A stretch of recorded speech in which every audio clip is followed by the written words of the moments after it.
Nomzamo Winnie Madikizela was born to a middle-class family in Pondoland in September 1934. At the age of 19, she became the first qualified black social worker in South Africa. In 1957, she met the young Nelson Mandela, then president of the ANC Youth League. They married the following year and have two daughters, Zenani and Zinzi. But after just a few years of marriage, Nelson Mandela was sentenced to life imprisonment for high treason and banished to Robben Island. The Mandela mantle then fell onto Winnie's shoulders. That day is not far when we shall lead you to freedom. Amanda!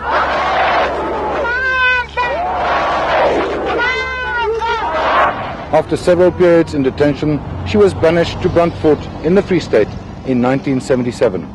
In August 1985, after her Brantford home was bombed, Winnie defied her banning order and returned to her real home in Soweto.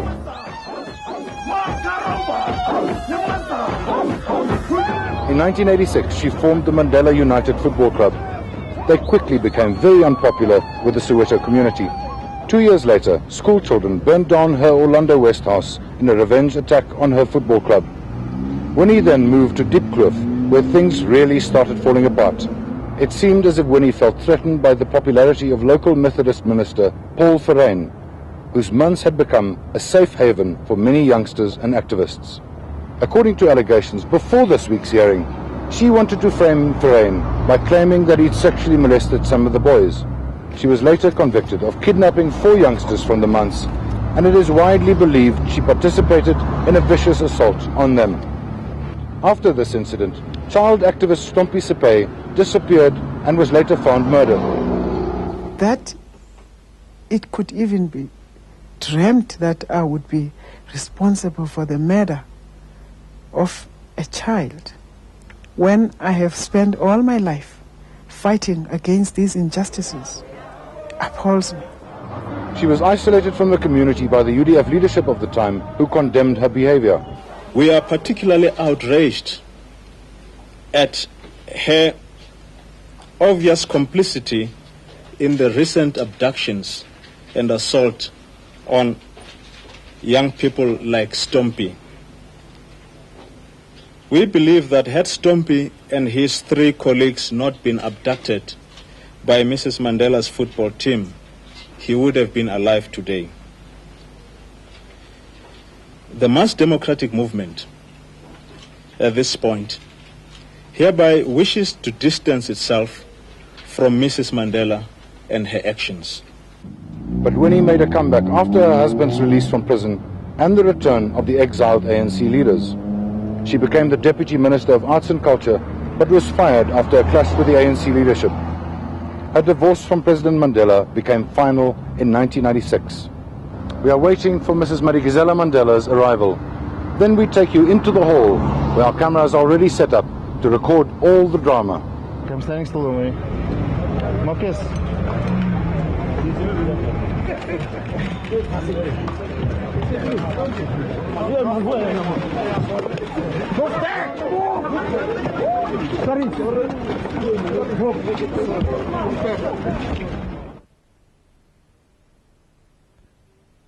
Order, please. Our focus is not a particular individual or group against whom allegations are being made. As always, we are here concerned primarily for the victims and survivors. I said there will not be a verdict because we are not a court. We are here not in order to put anyone in the dock. We are not intent on pillorying, on ridiculing, or humiliating anyone. Our objective is to find out the truth in order to assist in the process of healing our land, to promote reconciliation, and to ensure that the awful things we hear about will not happen again. From the word go, the charges started piling up. The first day's witnesses implicated Madikizela Mandela in 4 serious assaults and 6 murders. Phumlile Dlamini accused Madikizela Mandela of assaulting her while she was 3 months pregnant. She claimed Madikizela Mandela was unhappy about her relationship with a football club member, Sheikh Star. She said Madikizela Mandela was having a love affair with the same man.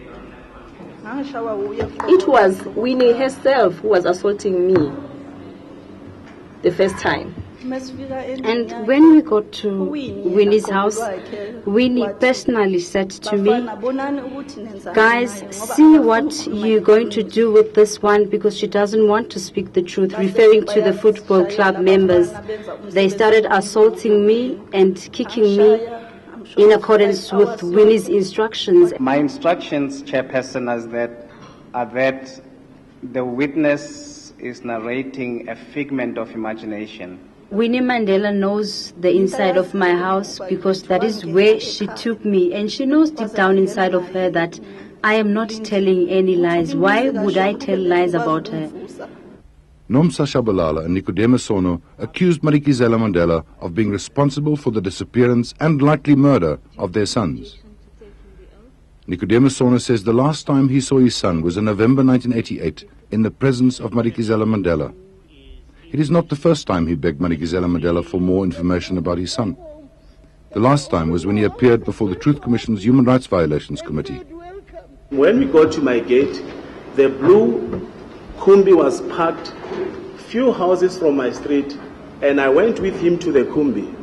When we got to the Kumbi, he took the driver's seat, and I opened the slide door. These guys who were here moved for me. I got a seat there. Lolo and other young men were at the back of the Kumbi, and Lolo was in the middle. There were 2 guys having their hands like that to him. Did you get a good look at your son? Yes, because when I opened the slide door, the light in the Kumbi went on, and I could see Lolo at the back. He was beaten up. His face was bruised. It was actually puffed. He was like, thick, as if somebody has beaten him up and crushed him against the wall. And did Lolo speak to you? When Lolo tried to speak, he was told to shut up by Mrs. Mandela. Now tell me, Mr. Sono, what did Mrs. Mandela say? Mrs. Mandela explained to me that Lolo is a spy, so I tried to plead with her. What she said to the driver, she said he must pull off. So the driver engaged the gears and he pulled off. As we go down, she asked the driver to turn round the block. And we were still in the Kumbi. We turned right round the block and we stopped again in front of my house. When I looked at Lolo, he was in a terrible state. He was shaking. Then I asked her that, may I please get a jersey for Lolo? Because by then I thought he's feeling cold, as if he was beaten to an extent that he passed out and a bucket of water was poured over him.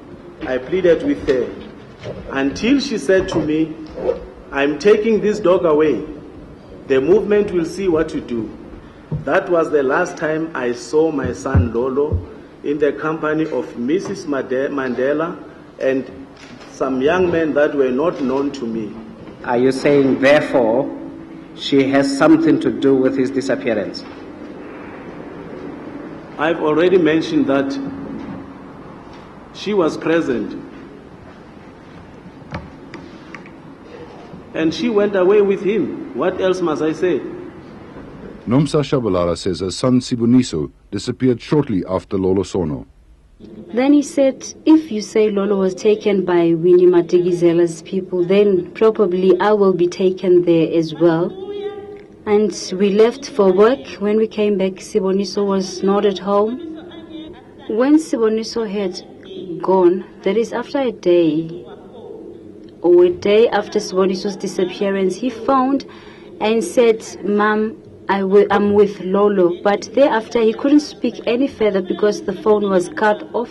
Mrs. Madikizela Mandela's Section 29 in-camera inquiry, she stated that she had no idea who Anthony Siboniso Shabalala is.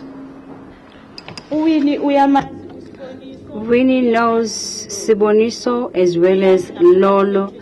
Deep down inside of her, she knows that she knows those people. Has she ever threatened you, ma'am? Yes, I used to see her scaring other people or threatening other people.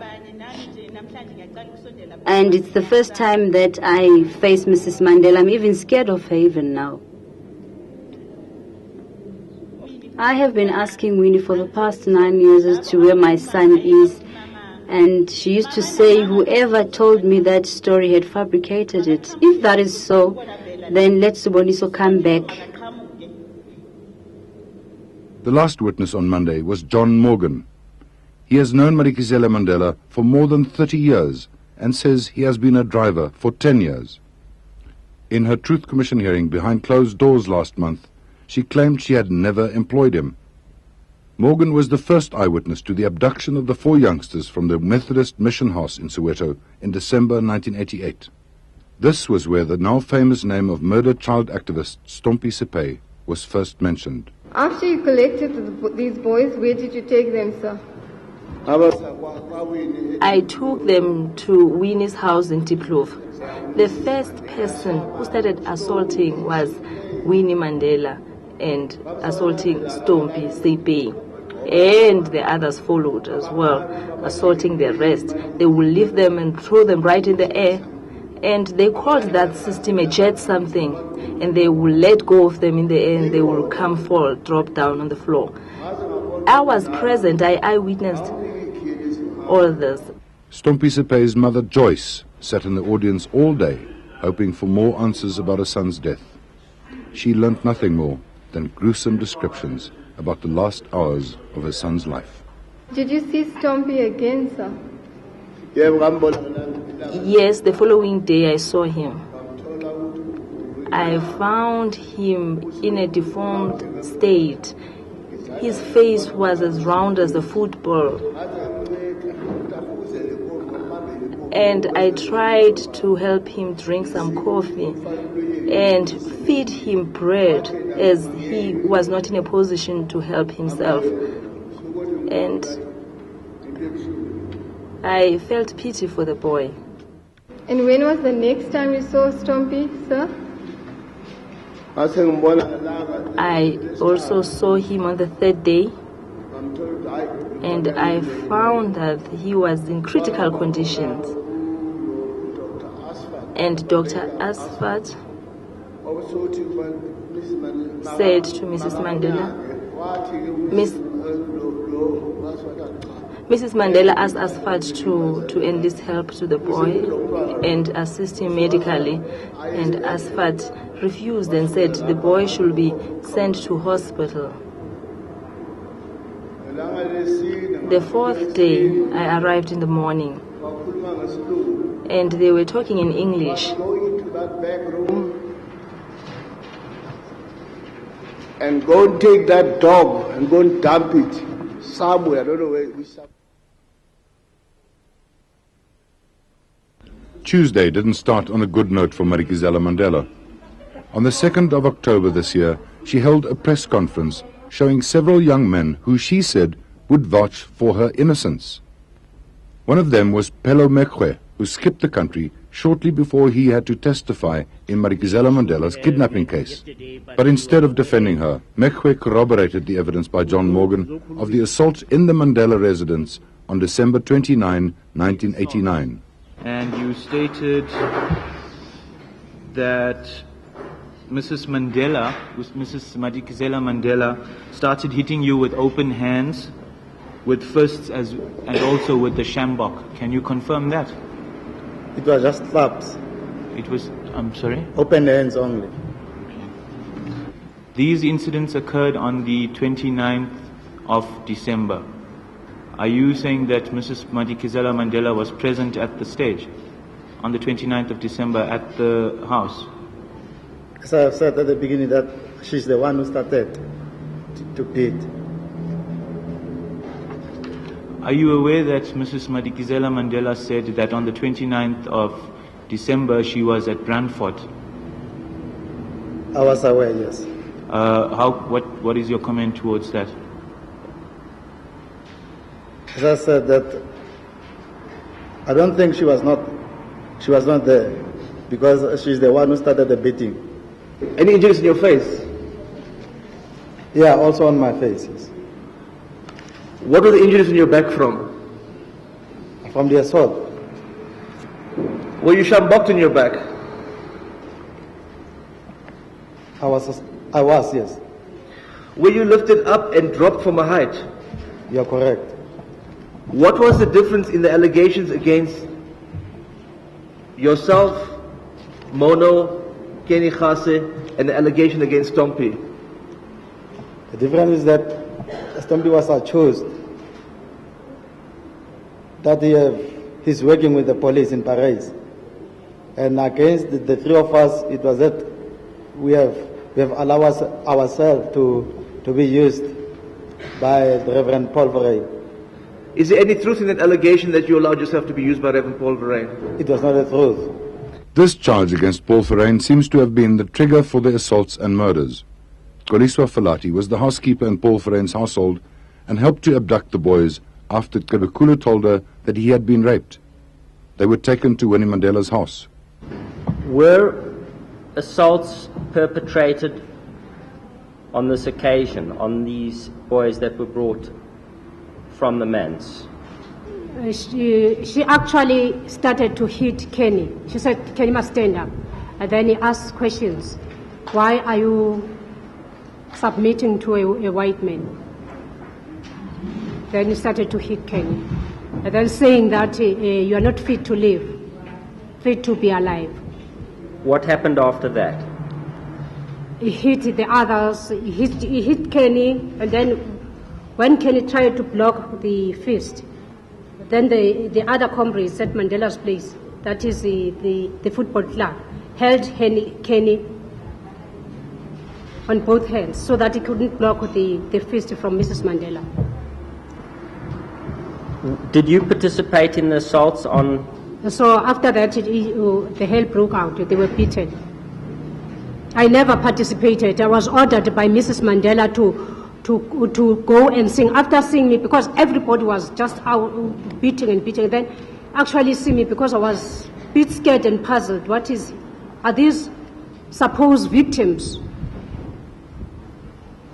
Are these the ones who are supposed to be beaten? Because those were victims of sexual abuse. They were supposed to be victims of sexual abuse. Not to be assaulted, but to be kept until Father Paul comes wherever he had gone to. Did you see what the condition of the boys were after they had suffered these assaults? Yes. And what was their condition? When Stompy was assaulted, he fainted. Then the boys went out, the comrades from Mrs. Mandela's place went out to fetch a bucket of water. They pour the water on Stompy's body. Then he woke up and tried to run away. They caught him. Falati also claimed that she was told where the bodies are of some of the other children who disappeared. Is it correct that you accompanied John Morgan to a certain place where certain pointings out were made? And he told me that there is a plantation. In this there was a plantation, and there was this mine shaft, and Lolo Sono, Sbu Chabalala, a certain guy from Zola, that Intapo guy who disappeared from Zola, and Kuki Zwane, a certain young girl who was Zinzi's friend. He said the grave was somewhere here, a shallow grave. They didn't put that one into the mine shaft, but he was buried somewhere just next to the. Do you know whether? But the other trees and the other people are right in that mine shaft, and I would like the TRC to go and extract those bodies. That is the big job that he still awaits the TRC. Falati has, however, been accused by Winnie Mandela of also being involved in human rights violations. My hands are not dripping with the blood of the African children. I've never compromised my comrades. I've never even compromised her. I went to prison for her as my leader. She, in effect, blames you for their assault and Stompy's death because you provided the information which led to the assault. What do you have to... well, you know, she regards us, she dehumanizes a person. She reduces a person to nothing. She regards herself as a demigod. She regards herself as a super being.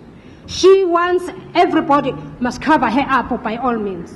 She orders. There are comrades who were taken from their places, the witnesses, to be bribed. They refused. Who are going to testify here. Because she wants to be clean all the time, because she regards herself as a demagogue. Unquestioning submission corrupts leaders and demeans followers. Making a cult out of a leader is always a mistake. Your allegations regarding Reverend Paul Vereen came from Katiza Trebekulu. Yes. Katiza says he lied. Katiza says he lied. That's what I've seen on TV. So that you had no source of information about Reverend Paul Vereen at all. That is why I'm, when Katiza, that thing was shown on TV, I was devastated. And you lied in court at the Richardson trial? Yes, I had to protect. You lied in court at your own trial? Yes, for the sake of protecting my leader. I had to lie to protect, that was our culture. You to protect our leaders. Order, please. You have seen that Katiza was sent by Mrs. Mandela to mess up with all our lives, including my daughter, who was underage, went to prison for her. That was all fabricated by Mrs. Mandela, sent Katiza. You have seen that. Mrs. Mandela is the one who caused the death of Stompy Sepei and the assault of others. I apologize to Father Paul Vereen. You know, he is a man, when you ask him for 1 mile, he takes you 2 miles. He has harbored the African children. You maintained a lie against Reverend Paul Vereen for many years. He's the person who offered you sanctuary. He offered you a home when you didn't have a home. Yes. He could have also been regarded as one of your leaders. Yes. Yet you were prepared to maintain a lie which would possibly have destroyed his life. Why? There was no choice. I've told you that when you are dealing with Mrs. Mandela, yours is not to reason why, yours is to do and die. Katiza Trebekulu has since become famous. He was the central character in a book and a BBC documentary. He skipped the country before he had to testify against Madikizela Mandela. He was rescued by British Baroness Emma Nicholson, who has since taken him under her wing. Trebekulu was the one who first talked about sexual molestation. I'm the one who made the allegation by Mrs. Mandela's order that Paul raped me. Trebekulu also had first-hand knowledge of what happened to Lolo Sono. There was a day in November that you were telling the Commission that an assault took place on Lolo Sono, correct? Yes. Who were the people who participated in the assault? It was Mrs. Mandela and Richardson and others. Which particular person inflicted an injury to Mr. Sono, and how was that injury inflicted? What did you see? When I entered in the garage, it was Mrs. Mandela holding the shambok. He was whipping Lolo Sono. And Richardson was standing, kicking, and the others, the Mandela football team, they were surrounding. Yes? I didn't take the beating, and then I went inside, and then they say, Lolo Sono worked with the police, is a spy. Trebekulu's evidence on the assault on the 4 activists on 29 December 1989 also corroborated that given earlier by Pelo Mekwe and Koliswa Falati. I brought the shambok, and then I handed it over to Mrs. Mandela. And then he whipped Stompy. He's the first to whip Stompy. He said they are sleeping with the white man. And Stompy, he worked with the police. And Mrs. Mandela started to whip them. Richardson, he took the food, Stompy in the hands, and they lift him up and they drop him on the floor. And then Trebekulu came to his dramatic evidence of what he says was Stompy Sepei's last moments. I saw Richardson coming from this point to the other direction, holding something in his hand. Was Mrs. Mandela anywhere nearby?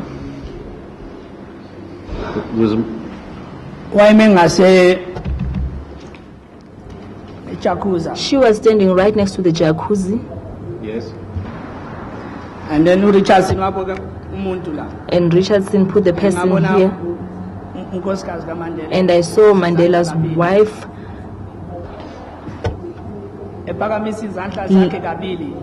raising up her hands twice. What did she have in her hand?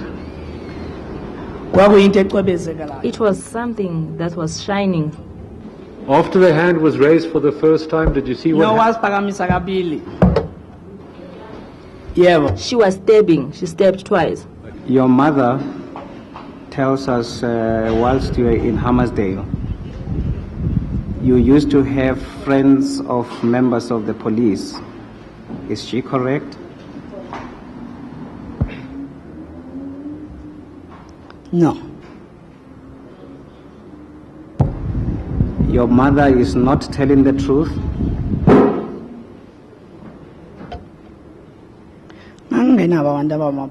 I did not have any police friends. I I did know a lot of police, but I was not friends with them. Is your mother not telling the truth is my question. I don't know. I wish she was here. I'll ask her.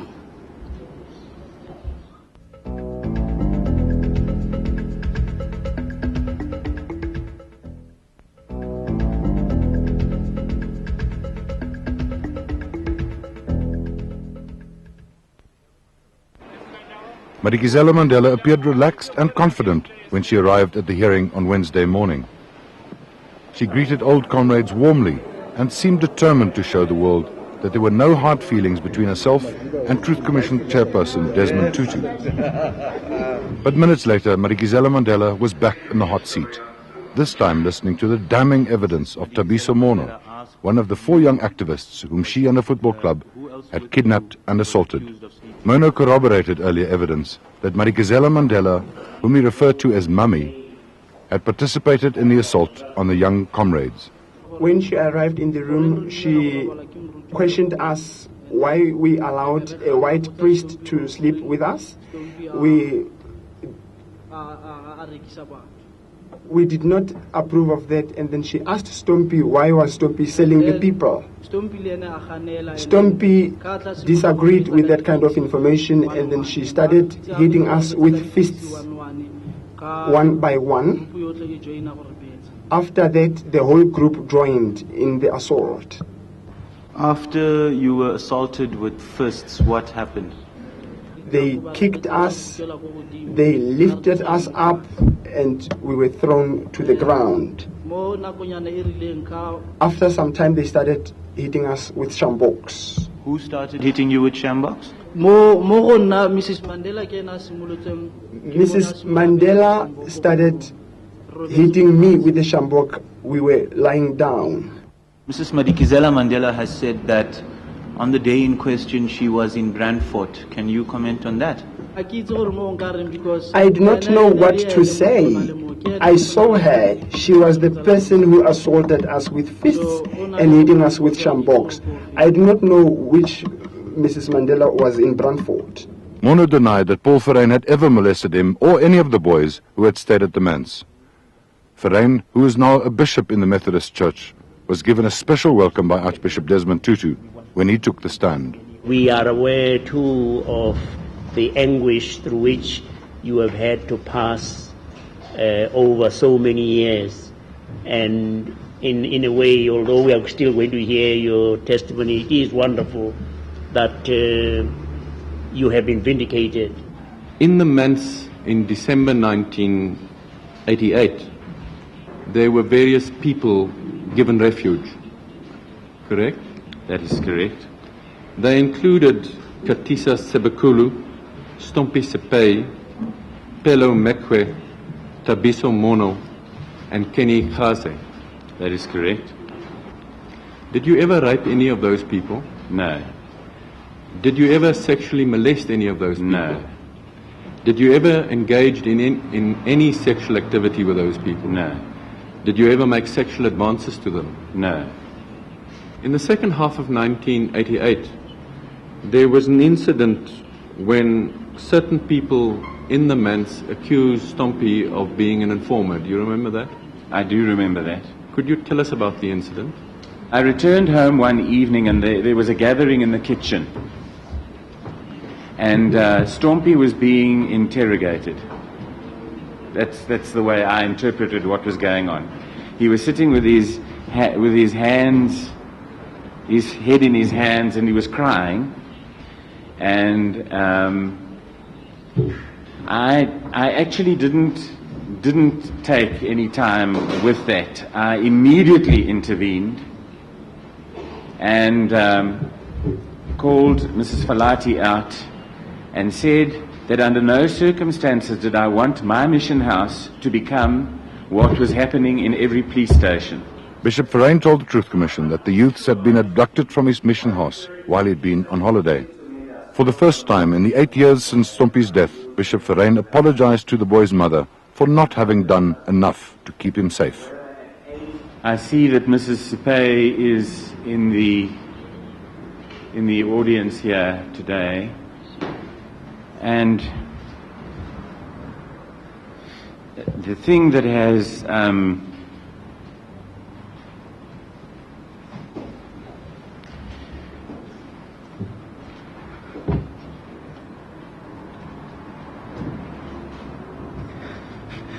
the thing that has been most difficult for me is that having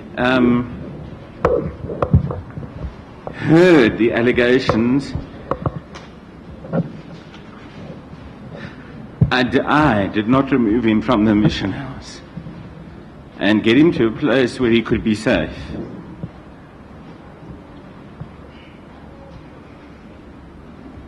And I think that if I had acted in another way, he might still be, he could be alive today.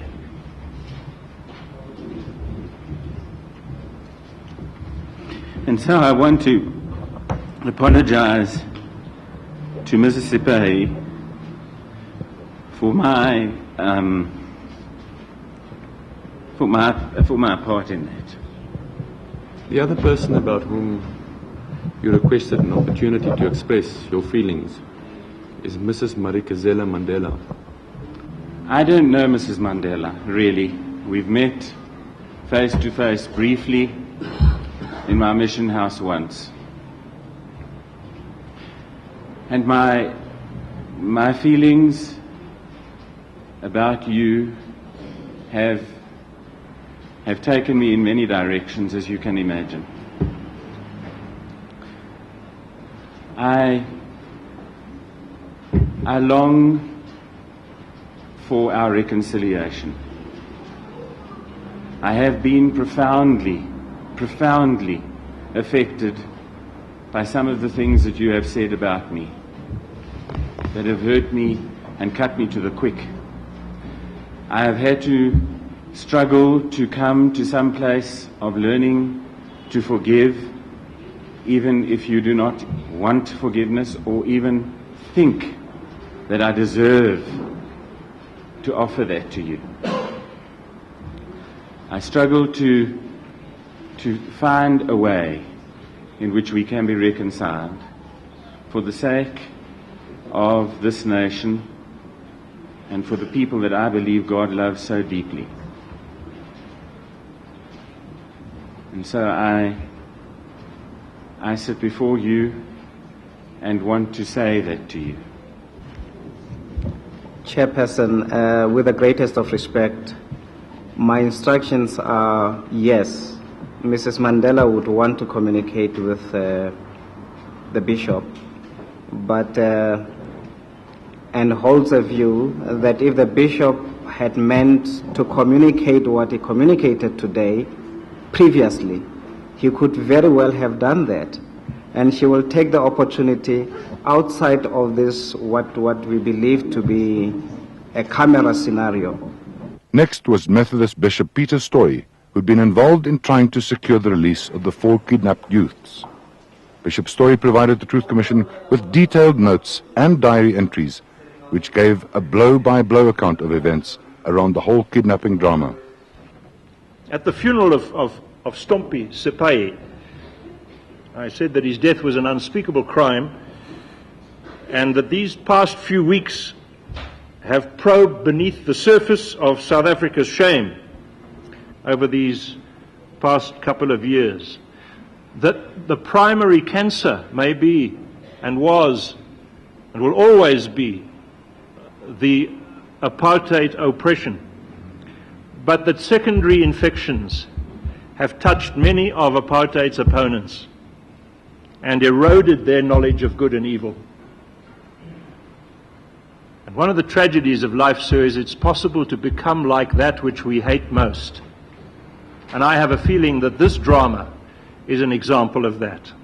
And then members of the now defunct Mandela Crisis Committee, Frank Shikane, Sidney Mafumadi, Aubrey Mokoena, Bayes Nadir and Sister Bernard Ngube, all prominent veterans of the struggle, told the Truth Commission that they had failed in their attempts to end the reign of terror of Madikizela Mandela's football club. Kabekulu's lawyer put it to the Crisis Committee that they had been forced to send a memo to the then leader of the ANC, Oliver Tambo, asking him to intervene in securing the release of the boys, because the committee had no influence over Madikizela Mandela. Mrs. Mandela, in fact, threatened you gentlemen in this way. She was not prepared to heed your warnings and told you that she was going to announce that she was going to resign from the ANC. That's not true. Yeah, I seem to remember, and we can refer to the documents. Yes.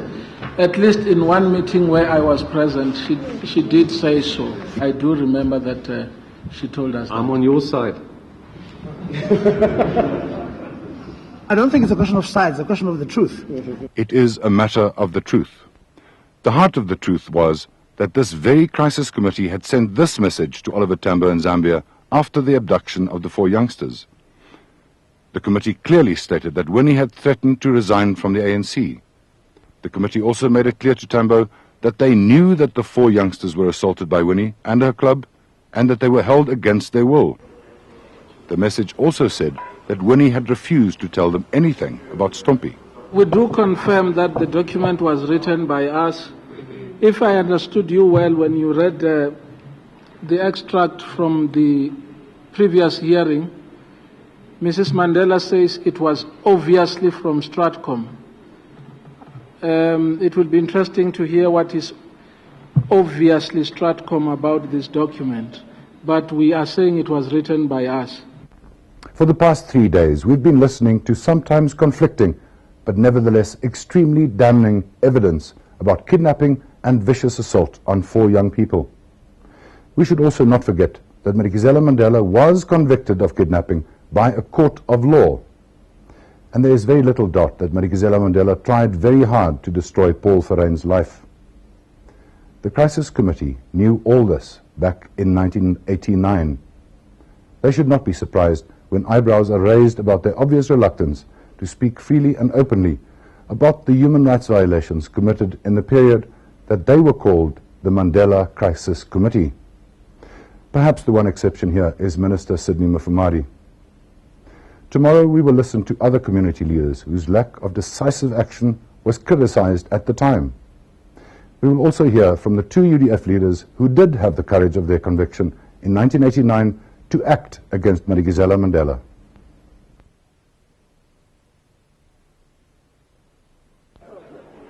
Dr. Ntata Modlana, who had been a friend and family doctor of the Mandelas since the 50s, was one of the first people asked to intervene in the growing crisis.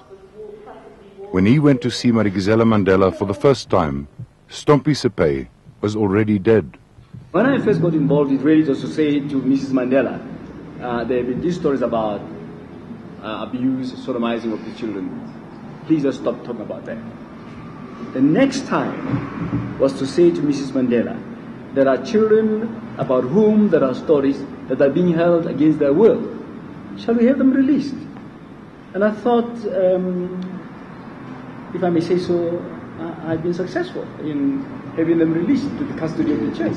No, Dr. Matlana, with the greatest of respect to you, the release that you're talking about takes place almost 10 days after your first meeting. I admit there was a time delay of 10 days. Is it that important?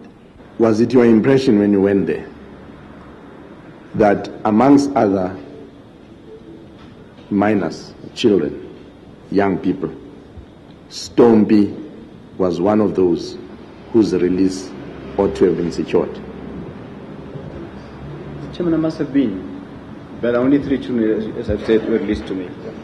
And did you become aware when you personally drove them to the office of Mr. Naidu that amongst them, Stompy was not amongst those?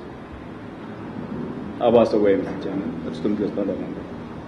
And can you tell us how you felt, if you felt anything, knowing that one of the persons whose release we had to secure was Stompy, and now you were going away from that house without him?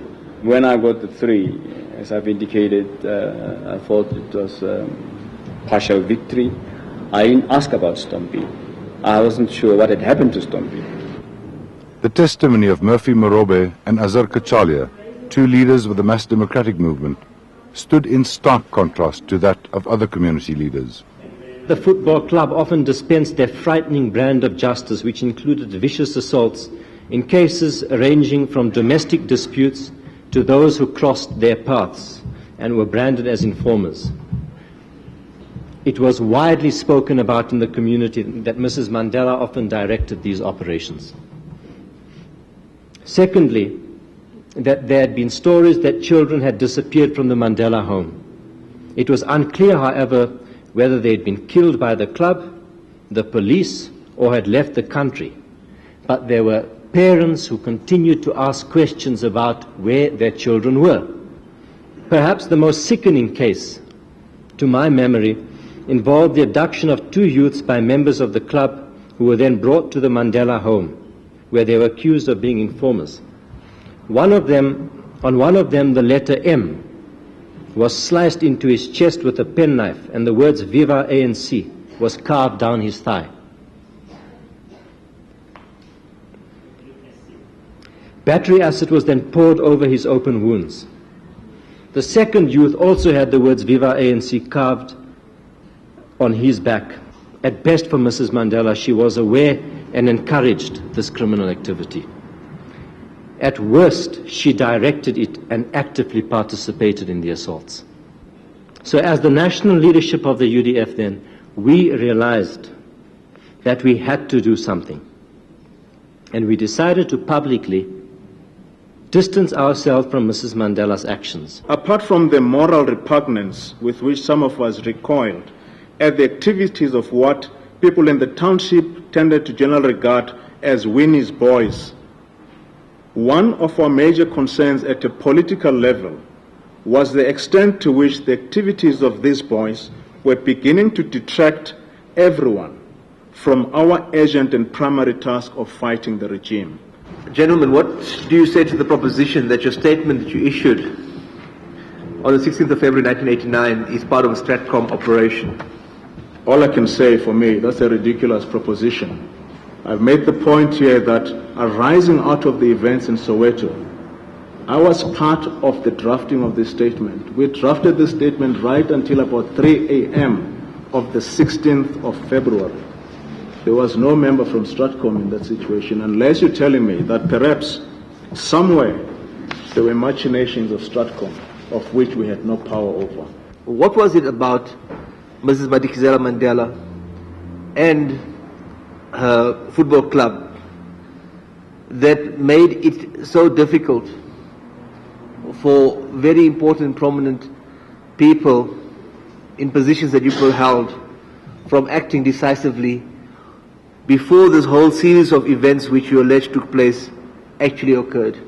We didn't want the name of our movement, and I'm not talking about the UDF, and I'm talking about the ANC, because that was the movement that we were fighting to unban. We didn't want it to be tarnished. So yes, it was extraordinarily difficult, point one. And point two, power. When you deal with people who are powerful, in any society, whoever you are, you deal with them a bit more carefully than you deal with somebody you see in a squatter camp. What's so difficult to understand about that? And I think we must put the cards on the table. Mrs. Mandela is a powerful person, a powerful figure. So before you mess with a powerful person, you must be clear of your facts. And that was the situation. The cult of the individual, the cult of personality. I think those who've read the histories of the world would know about those events in various countries where powerful figures, where they desire and even in fact acquire reverence from in fact subjects, become so powerful, especially when they're not being questioned, that in the end they begin to work against the interests of the very people who are giving them, in fact, that power. Why was she not integrated, or why was she not integral to the structures of the UDF or the MDM at the time? The question of which structure had authority over Mrs. Mandela is in fact the relevant question here, such that the input that we've made did suggest that the nature of the relationship was not a straightforward one in terms of where she fell in relation to the mass democratic movement, in relation to the underground structures, etc.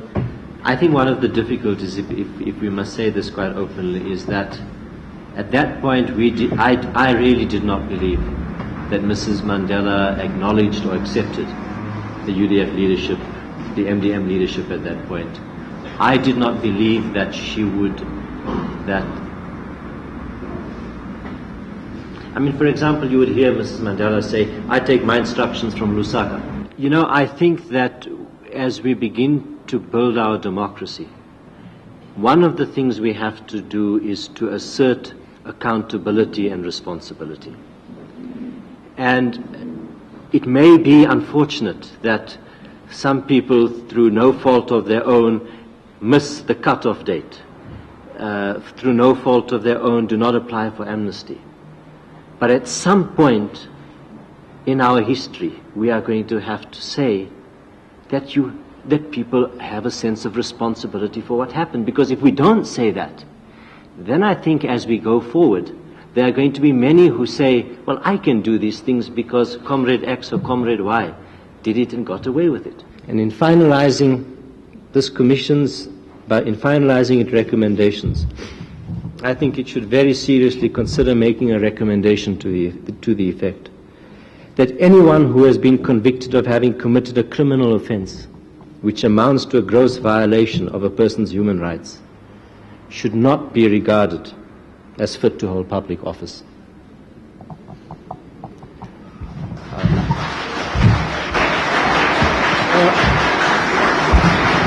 Order.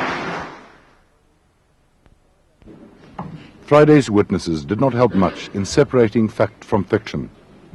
The day began ominously with the delivery of a threatening letter from veterans of the ANC Women's League. How could you just bring this note here? Can you please leave?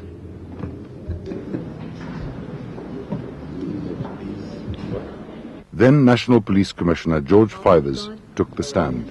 Thank you. You may be seated. Fivers was questioned as to why Winnie has not been prosecuted in the Sono, Chabalala, Sepei and Asvat affairs. He said that up to now there has been insufficient evidence to bring her to trial. In my mind, the murder docket is never closed. It is always alive, and it will receive attention sporadically. Fivers surprised the Commission by telling them that in 1995 the police gave Jerry Richardson, former Mandela Football Club coach, 10,000 rand in exchange for information about the 1988 killing of a security policeman. According to Fivers, Richardson wanted his money before he would talk about his part in the killings of Sono and Chabalala.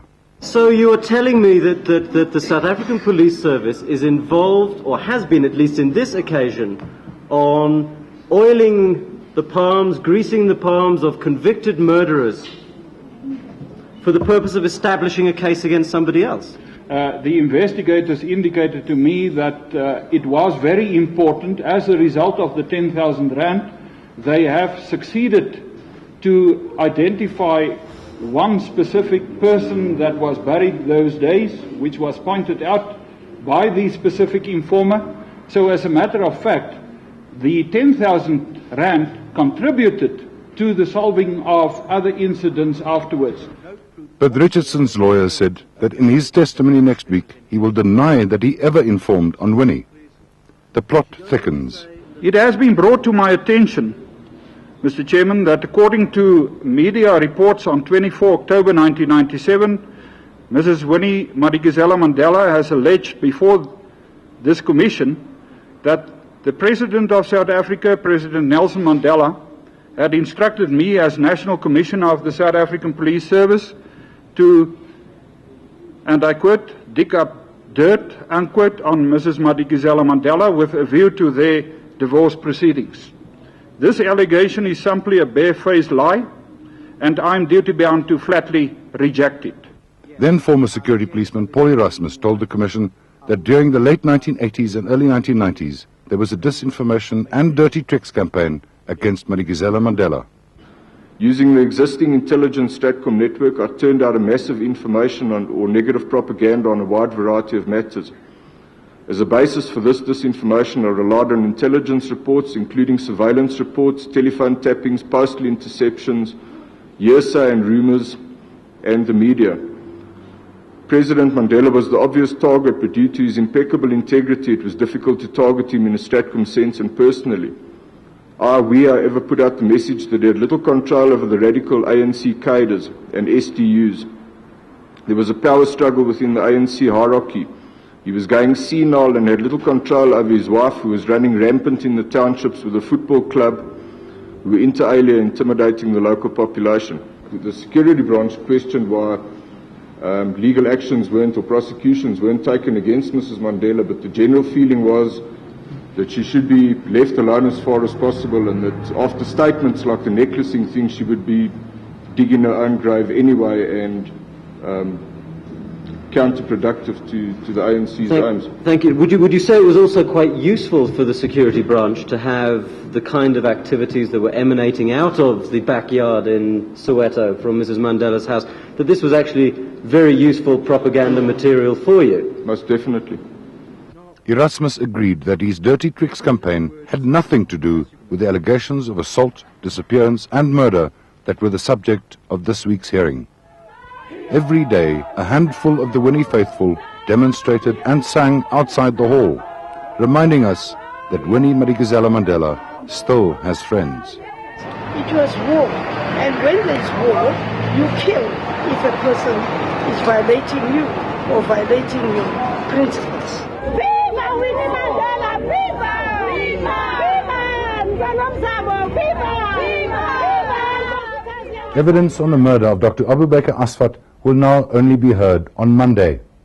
That will include the dramatic statement by one of the convicted killers, Cyril Mbata, that he got the murder weapon from the hands of Winnie Mandela. On Tuesday, the so-called coach of the football club and the man who was convicted of killing Stompy Sepei, Jerry Richardson, will testify. He has said on this program that he killed Stompy Sepei and Kukizwane on the orders of Winnie. Richardson has denied that he was a police informer, but many people do not believe him. It is one of the interesting aspects of this saga. Richardson was possibly a police informer. The crisis committee said Katiza Kebekulu worked with the police and army. Winnie Mandela accused Stompy Sepei and Lolo Sono of being police spies. How did it happen that Madikizela Mandela was completely surrounded with police agents? Or was she? Was it maybe not simply the paranoia of the time? On Tuesday afternoon, Winnie Mandela herself will take the stand. The special report will broadcast her evidence and cross-examination live on SABC 3 on Tuesday and Wednesday. Only after she had given her version of events will we as the public really be able to make a proper assessment of the proceedings at this special hearing. But one wonders at this point why she had insisted on this public hearing. How could she have thought that this would clear her name? More questions. Why had she so blatantly lied to the closed hearing of the Truth Commission last month? Like telling them that the Crisis Committee's document to Oliver Tambo was a dirty trick by the apartheid state. How can Madikizela Mandela possibly survive the overwhelming testimony of people with impeccable credentials like Peter Story, Azar Kachalia and Murphy Morobe? Can anybody not be moved by this plea by Azar Kachalia?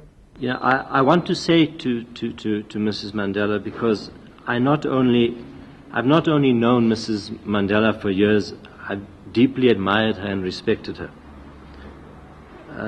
The Kachalia and Mandela families go back a long way.